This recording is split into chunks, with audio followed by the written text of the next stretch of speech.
Learn the latest news surrounding Graham Potter, as reports are suggesting that he is tempted to make a double raid at his former club in the January window. To move on, there are some massive claims that we are looking to add to our youth army by making a 30 million move for Fulham's Luke Harris. Tons of things to break down and discuss. I'm back now, you guys. Expect to see my mug even more. But before we get into things, let me get one big plug out of the way first. Right now, there is a new episode of the Last Fan Standing series on the BetVictor YouTube channel. And this week, we're ranking Premier League strikers. I'm going to play you guys a brief clip now. I'm sorry, man. There's a new striker king in town, and it is Erling Haaland. I'm sorry, bro.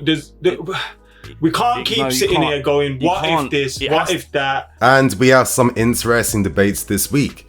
Is Erling Haaland a better striker than Harry Kane? I think it's a mad one, to be honest. I think when you look at the overall game, I'd have to go for Harry Kane. I think on top of goal scoring, he's got incredible shooting technique. He has playmaking ability, of course. He can link up the play very well, very intelligent, and is very creative with his passing and his technique as well. So I do think that Haaland is an incredible world-class finisher already.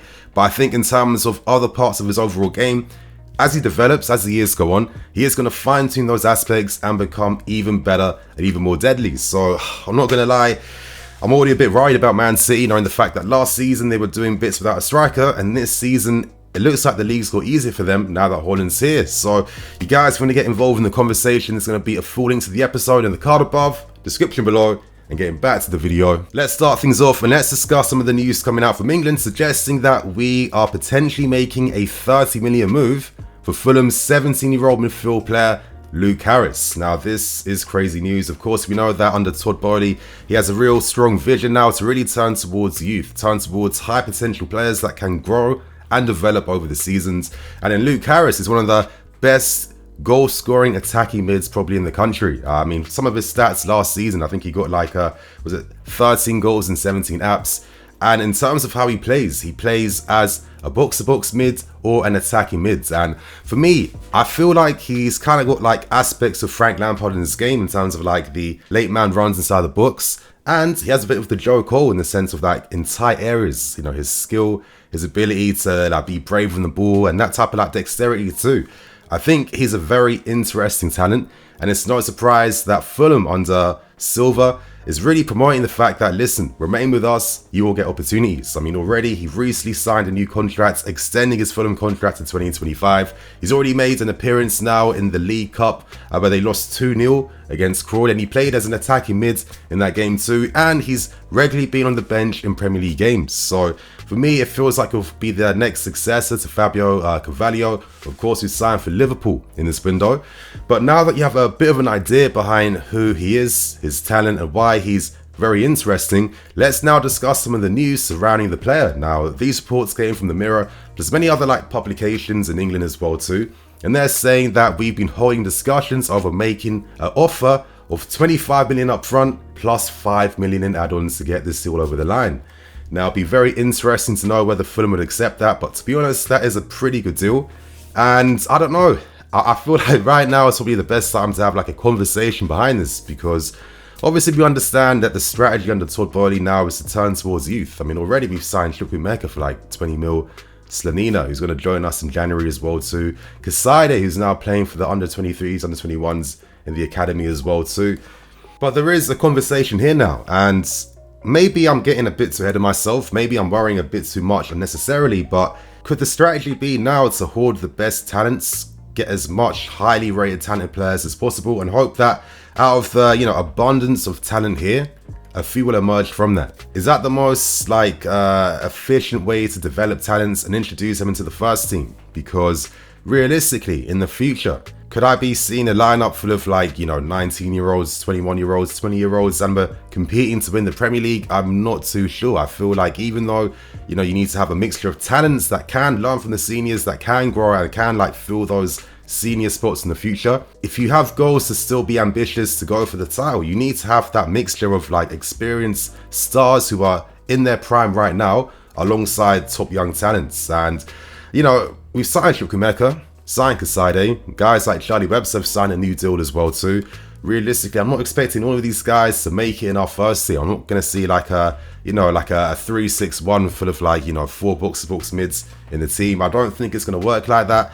But maybe I'm getting a bit too carried away. Maybe I'm not seeing the full vision here. Maybe it's the fact that, okay, we know that there's a plan for 2030. Bowley has 2030 vision. We know the club are currently working towards like the next big youth projects currently to, introduce even more academy talents and top young talents into the first team to get ready for the future. Realistically, you're not going to see all these guys playing in the first team together, but knowing that at this level, for clubs like us, you need to have a strong squad, a very competitive squad, and the fact that you can now use 5 subs in the Premier League, or maybe the strategy of hoarding the best young talents, and of course, keeping the talents currently at this club, like your Harvey Vales, Websters, etc., maybe these could be like the squad guys and the first team guys in the future. But I think it's quite interesting. Realistically, Chukwuemeka hasn't even made himself into the first team currently, and when you're spending big money on talents like this, it kind of feels like you have to have like a real plan of integrating them into the first team. I think 30 million for Luke Harris is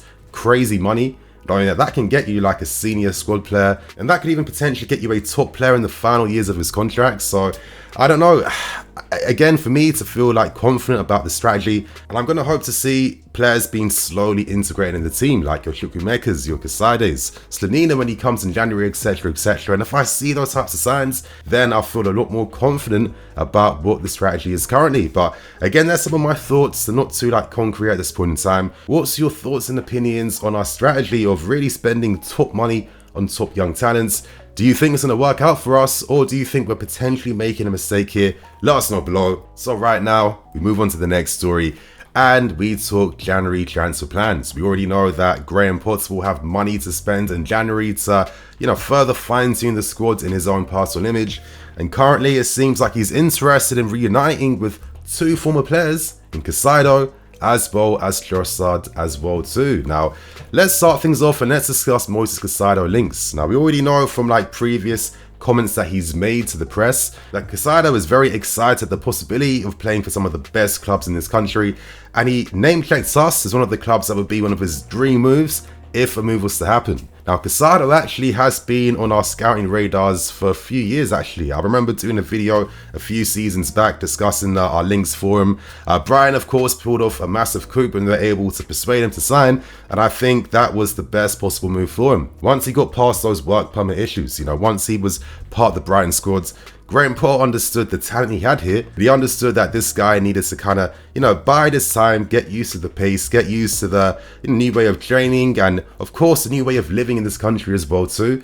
And this is what I like about Graham Potter. He's a guy that understands how to develop guys, and he makes players go to the next level. And that's something Casado has shown in abundance, and I think he's given one of the most standout performances in the season so far with his performance against Man United when they beat them 4-0. And for me, are we looking at Casado as that successor for N'Golo Kante? Now, part of me is still hoping that Kante remains here. Listen, I hope that like a 1-year difference in the contract length isn't going to be enough to push him away. I kind of feel like a player like Kante, listen, if he can't play every single week, he'll have net benefits in terms of players learning from him, and he's that top class experience that you can rely upon when things get difficult during the season. I think there's more life in the guy, but at the same time, Casado could be the successor in line for N'Golo Kante because they do possess quite a few similarities. Now, not only are they very adept at breaking the play up, just like N'Golo Kante, he's comfortable playing as like that defensive number 8, as well as playing a lot deeper receiving from the back line. And I think in terms of his overall game at his age, he's like 20 years old. I think he plays to a very high level, and he's kind of shown me that this is a guy that can go to even higher heights. And if we're able to maybe potentially get a deal secure for him, I can understand the strategy if our business model now is to get these guys really early and slowly develop them over the seasons. I think Casado understands how Potter plays. We could probably do a bit of that presence in our midfield at times as well too, especially now that we're a lot more open as an attacking unit now. We're not as structured, we don't have like the pivot very close to the back 3 anymore. The back 3 is spread very wide, so I do think that to mitigate the spaces created in front, you need to have those mobile midfield options that have the intelligence, of course, to like scan spaces. that ball playing ability to help progress the ball. And I think like Caicedo is able to always have like very positive body orientation. He can play those passes between the lines. And on top of that, he can break the play up very well. And he's already comfortable playing in the final third in those tight spaces too. I think that, you know, if we can get a deal done for him, it's one of those signings where in a few seasons time, fans are looking back and we're like, wow, what incredible business to get done. But at the same time, of course, he's still young, he can still develop. He makes those youthful mistakes at times, of course, you know, maybe he's a bit too ambitious with the passes, or maybe he's too willing to press and turns into like a Robbie Savage at times. It's like, you know, like a missile chasing that ball. But these are things that will easily get fine-tuned as he develops, because already his base game is at a quite mad level. But realistically too, it goes back to the conversation I brought up in the previous story. You know, how far can we go by having like a team stacked of guys under 21, 22 years old? Because of course they have incredible talent, but would Bowley be patient maybe if we maybe missed out on Champions League football due to like their youthful experience? Who knows? Or maybe these guys are a lot better than we're realizing, and that's why the club's strategy now is to go for them young and early. Let's see what happens. How do you guys feel about Moises Caicedo?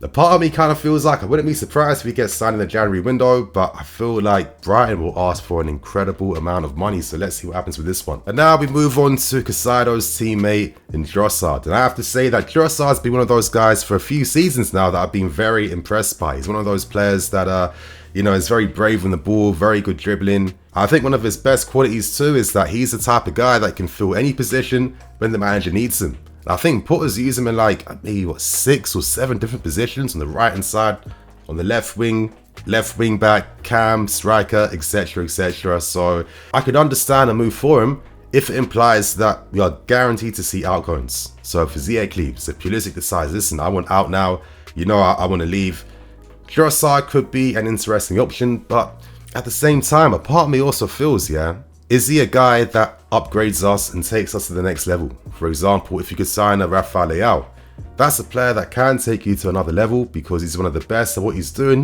in his respective league. Trossard is a very good player, but is he that match winner that I think we need? You know, to close that gap against Man City, we need players that have that responsibility to be that match winner, to, you know, turn the impossible into possible.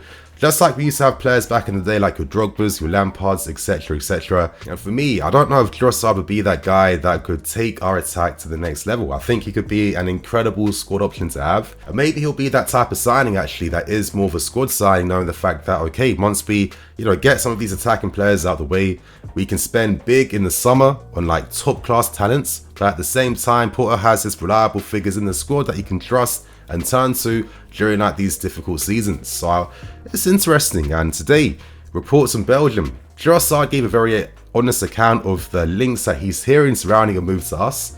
And as he said, our coach did leave us for Chelsea now, but speculations about me following him make no sense. If the opportunity arises, of course I do want to go, but I want to play and not sit on the bench. And I think that is literally the main focus here. Is he that guy that could maybe find a new level playing for us, playing around better players, potentially? But at the same time, even though he's got fantastic attributes in his game, I still feel like there's those weaknesses that kind of stops you going to the next level, like the finishing ability. It's not as reliable depending on like the opportunities he can create for himself.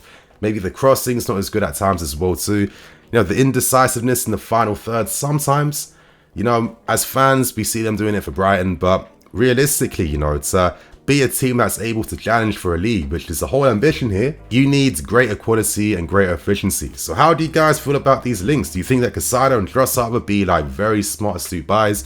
Or do you think that there are other targets we should turn our attentions to instead? So you guys, on that note, that is going to be the end for today's News Daily video. Share your thoughts and opinions in the comments section below, because January window is coming very soon, and you imagine it's going to be a massive month when that window opens. So on that note, I'm the EFC, this is Blue Lions TV. I'll catch you guys later with some more videos. Cool.